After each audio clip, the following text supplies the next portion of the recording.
ಅದೇ FIR ಆಗಲೇ ಮಾಡಿಸಿದ್ದೀವಿ ನಾವು. ಅದೇ ಇಲ್ಲಿ FIR ಮಾಡಿಸಿದ್ದೀವಿ. ಆಮೇಲೆ SP ಮೇಡಮ್ ಹತ್ರ ಮೀಟ್ ಆಗಿವಿ. ಸ್ವಲ್ಪ ಫಾಸ್ಟ್ ಆಗಲಿ ಕೆಲಸ ಅಂತೇಳಿ ನಾವು ಭರತ್ ರೆಡ್ಡಿ ಸಾರ್ ಹತ್ರ ಹೋಗಿ ಮೀಟ್ ಮಾಡಿ ಅವ್ರು ರಾತ್ರಿ ಹೋಗಿ ಮಾತಾಡಿಸಿ ಬಂದಿದ್ದೀವಿ. ಆ ಸಾರ್ ಏನಂದ್ರೆ ಇಲ್ಲ ನಾಳೆ ಬೆಳಗ್ಗೆ ಬರ್ತೀವಿ, ಬ್ರೂಸ್ಪೇಟೆ ಹತ್ರ ಪೊಲೀಸ್ ಸ್ಟೇಷನ್ ಹತ್ರ ಬರ್ತೀವಿ, ಮಾತಾಡೋಣ ಸಾರ್ ಅವ್ರ ಹತ್ರ ನಾನು ಮಾತಾಡ್ತೀನಿ ಅಂತ. ಇವಾಗ ಭರತ್ ರೆಡ್ಡಿ ಸಾರ್ ಬಂದಿದ್ರು, ಬಂದು ನಮ್ಮನ್ನೆಲ್ಲ ಕೂರಿಸ್ಕೊಂಡು ಅವ್ರನ್ನೂ ಎಲ್ಲ ಕುಂದ್ರಿಸ್ಕೊಂಡು ಮಾತಾಡಿದ್ದಾರೆ ಭರತ್ ರೆಡ್ಡಿ ಸಾರು. ಆದಷ್ಟು ಬೇಗ ನಿಮಗೆ ನ್ಯಾಯ ಕೊಡಿಸ್ತೀವಿ ಅನ್ನೋ ಮಾತು ಭರತ್ ರೆಡ್ಡಿ ಸಾರು ಹೇಳಿದ್ದಾರೆ. ಇಲ್ಲಿ ಪೊಲೀಸ್ ಅವರು ಕೂಡ ಹೇಳಿದ್ದಾರೆ, SP ಮೇಡಮ್ ಕೂಡ ಇದೇ ಮಾತು ಹೇಳಿದ್ದಾರೆ. ಆದಷ್ಟು ಬೇಗ ನಿಮಗೆ ನ್ಯಾಯ ಮಾಡಿಸ್ತೀವಮ್ಮ, ಕೊಡಿಸ್ತೀವಮ್ಮ ಅಂತಲೂ ಹೇಳಿದ್ದಾರೆ. SP ಮೇಡಮ್ ಕೂಡ 100% ನಂಬಿಕೆನೇ ಕೊಡ್ತಿದ್ದಾರೆ ಅವರು. ನಮಗೆ ಏನಂದರೆ ಅದು ಮದುವೆಗಳೆಲ್ಲ ನಾವು ಮುಂದಕ್ಕೆ ಹಾಕ್ಕೊತಾ ಇದ್ದೀವಿ. ಎಷ್ಟು ಅಂಕ ಹಾಕಕ್ಕೆ ಬರ್ತೈತೆ, ಭಾಳ ಮುಂದಕ್ಕಂತೂ ಹಾಕಕ್ಕೆ ಬರಲ್ಲ.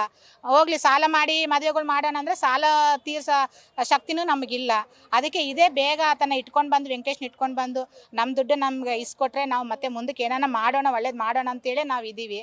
ಅದು ದೇವ್ರ ಮೇಲೆ ಭಾರ ಹಾಕಿವಿ. ಭರತ್ ರೆಡ್ಡಿ ಸಾರ್ಗೂ ಹೇಳಿದ್ವಿ, ಅವರು ಕೂಡ ನಮ್ಮ ಮಾತಿಗೆ ಬೆಲೆ ಕೊಟ್ಟು ಅವ್ರು ಬಂದಿದ್ದಾರೆ. ಭರತ್ ರೆಡ್ಡಿ ಸಾರು ನಿಮಗೆ ನ್ಯಾಯ ಕೊಡಿಸ್ತೀನಿ ಅಂತ ಹೇಳಿದ್ದಾರೆ. ಅವ್ರ ಮೇಲೆ ನಂಬಿಕೆ ಇದೆ, ಪೊಲೀಸವ್ರ ಮೇಲೆ ನಂಬಿಕೆ ಇದೆ, SP ಮೇಡಮ್ ಮೇಲೆ ನಂಬಿಕೆ ಇದೆ, ಎಲ್ಲರ ಮೇಲೆ ನಂಬಿಕೆ ಇಟ್ಟಿವಿ. ನಮ್ಮ ನಂಬಿಕೆ ಮೀಸಬಾರ್ದು ಅನ್ನೋದು ಒಂದು. ನಮಗೆ 4 ಲಕ್ಷ ನಾನು ಕಟ್ಟಿದ್ದು 4 ಲಕ್ಷ. ಇನ್ನು 3 ತಿಂಗಳು ಕಟ್ಟಿದ್ರೆ 32,250 ರೂಪಾಯಿ. ಇನ್ನು 3 ತಿಂಗಳು ಕಟ್ಟಿದ್ರೆ ನನಗೆ 5,75,000 ರೂಪಾಯಿ ಬರಬೇಕು. ನನಗೆ ಮಗಳು ಮದುವೆ ಮಾಡ್ಬೇಕಂತ ನನ್ನ ಪ್ಲ್ಯಾನ್ ಇತ್ತು. ಅಷ್ಟರೊಳಗೆ ಹಿಂಗೆ ಮಾಡಿಬಿಟ್ಟಾನ ವೆಂಕಟೇಶ್. ನಮ್ಮ ಹೆಸರು ಸುಜಾತ ಅಂತ ಸರ್. ನಮಸ್ಕಾರ, ನಮ್ಮ ಹೆಸರು ಸುರೇಶ್ ಅಂತೇಳಿ. ನಮ್ಮದು ಮೊಬೈಲ್ ಕ್ಯಾಂಟೀನ್ ಇದೆ, ಟಿಫಿನ್ ಸೆಂಟರ್ ಓಪನ್ ಮಾಡಿದ್ವಿ. ಯಾವುದೋ ದಿನ ಬಂದಿದ್ದು ದುಡ್ಡಿನಾಗ ಏನೋ ಸೇವ್ ಮಾಡೋಣ ಅಂತೇಳಿ ಚೀಟಿ ಹಾಕಿದ್ವಿ ಸರ್. ವೆಂಕಟೇಶ್ ಅಂತೇಳಿ ಆತನ ಹೆಸರು. ಅವರು ಹೆಂಡ್ತಿ ಅಳಿಯ ಎಲ್ಲರೂ ಸೇರಿ ಮೋಸ ಮಾಡಿದ್ದಾರೆ, ಒಬ್ಬರಲ್ಲ. ಅದ್ರಾಗ ಲಾಸ್ಟ್ ಟೈಮ್ ಬಂದು ಅವ್ರ ಅಳಿಯಾಗೆ ಅಮೌಂಟ್ ಹಾಕಿದ್ದೀನಿ, ಫೋನ್ಪೇನ. ತಿಂಗಳ ಕಟ್ತಿದ್ವಿ ಸರ್ ಚೀಟಿ ಅಮೌಂಟು. 10 ಲಕ್ಷ ರೂಪಾಯಿ 2 ಚೀಟಿ ಹಾಕಿದ್ವಿ. 8 ತಿಂಗಳು ಕಟ್ಟಿದ್ದೀನಿ ಸರ್. ನಾನು ಆಲ್ರೆಡಿ 10 ಲಕ್ಷ ಕಟ್ಟಿದ್ದೀನಿ. ಈ ತಿಂಗಳಾಗ ಕೊಡ್ತೀನಿ ಅಂತ ಹೇಳಿದ್ದೆ ಸರ್.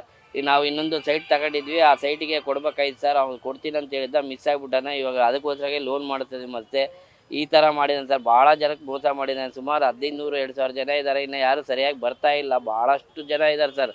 ಈ ಥರ ಮೋಸ ಮಾಡಿ ಹೋಗಿದ್ದಾನೆ ಸರ್. ಅವನು ಮತ್ತೇನು ಹೊಸಬೇನಲ್ಲ ಸರ್, ಮೊದಲಿಂದ 30 ವರ್ಷದಿಂದ ಇದೇ ವ್ಯವಹಾರ ಮಾಡ್ತಿದ್ದಾನೆ. ಎಲ್ಲರಿಗೂ ಪರಿಚಯ ಸರ್. ಆ ಥರ ಮಾಡಿಬಿಟ್ಟಿದ್ದಾನೆ ಸರ್. ನಮಗೆ ಮೋಸ ಮಾಡಿದ್ದಾನೆ ಸರ್, ಇನ್ನೇನಿಲ್ಲ ಸರ್. ಈ ಥರ ಮಾಡಿದ್ದಾನೆ ನೋಡಿರಿ ಸರ್. ದಯವಿಟ್ಟು ಎಲ್ಲರ ಕಡೆಯಿಂದನೂ ಕೇಳೋದಿಷ್ಟೇ, ನಮ್ಮ ಗೃಹ ಇಲಾಖೆಯಿಂದ, ನಮ್ಮ ಡಿಪಾರ್ಟ್ಮೆಂಟ್ ಕಡೆಯಿಂದ ಕೇಳೋದಿಷ್ಟೇ, ದಯವಿಟ್ಟು ಆತ ಎಲ್ಲೇ ಇದ್ದರೂ ಹುಡ್ಕೊಂಬಂದು ವಾಪಸ್ ಕೊಡಿಸಿದ್ರೆ, ಕಳ್ಕೊಂಡವ್ರ ದುಡ್ಡು ವಾಪಸ್ ಕೊಡಿಸಿದ್ರೆ ಅಷ್ಟೇ ಸರ್, ಇನ್ನೇನಿಲ್ಲ ಸರ್. ಸರ್ ನಾವು 10 ಲಕ್ಷ ರೂಪಾಯಿ 2 ಚೀಟಿ ಹಾಕಿದ್ದೀವಿ ಸರ್. ಅದು 10 ಲಕ್ಷ ರೂಪಾಯಿ ಕಟ್ಟಿದ್ದೀನಿ ಸರ್. ಇವಾಗ ಅವಲೇ ನಂದು 10 ಲಕ್ಷ ಕಳ್ಕೊಂಡಿದ್ದೀನಿ ಸರ್ ನಾನೀಗ. ಅಂದರೆ ನಮ್ದು ಕೂಡಿ ಅಣ್ಣ ತಮ್ಮರು ಎಲ್ಲ ಒಂದೇ ಫ್ಯಾಮ್ಲಿ, ಎಲ್ಲರ ದುಡ್ಡು ನಾನು ಇದ್ರಾಗ ಹಾಕಿದ್ದೀನಿ ಸರ್ ತಗೊಂಬಂದು.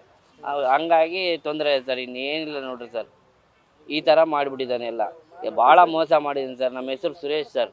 ಆತ ವೆಂಕಟೇಶ್ ಅಂತೇಳಿ. ಮತ್ತು ನಾವು ಮೊದಲಿಂದ ಪರಿಚಯ ಸರ್. ನಾವು ಸಣ್ಣ ಹುಡುಗರಿದ್ವಿ, ಒಂದೇ ಏರಿಯಾದಾಗಿದ್ದೆ ಸರ್. ಆತ ಕೂಡ ಆಟೋ ಓಡಿಸ್ತಿದ್ದ, ನಾವು ಆಟೋ ಓಡಿಸ್ತಿದ್ವಿ. ಅವಾಗಲಿಂದ ಪರಿಚಯ ಸರ್. ಇಷ್ಟು ಪರಿಚಯ ಇದ್ರೂ ಈ ಥರ ಮೋಸ ಮಾಡಿದ್ರೆ ಮತ್ತೆ ಇನ್ನು ಯಾರು ನಂಬಬೇಕೋ ಯಾರನ್ನ ಬಿಡಬೇಕೋ ಗೊತ್ತಾಗ್ತಾ ಇಲ್ಲ ಸರ್ ಇವಾಗಿನ ಪ್ರಪಂಚದಾಗ.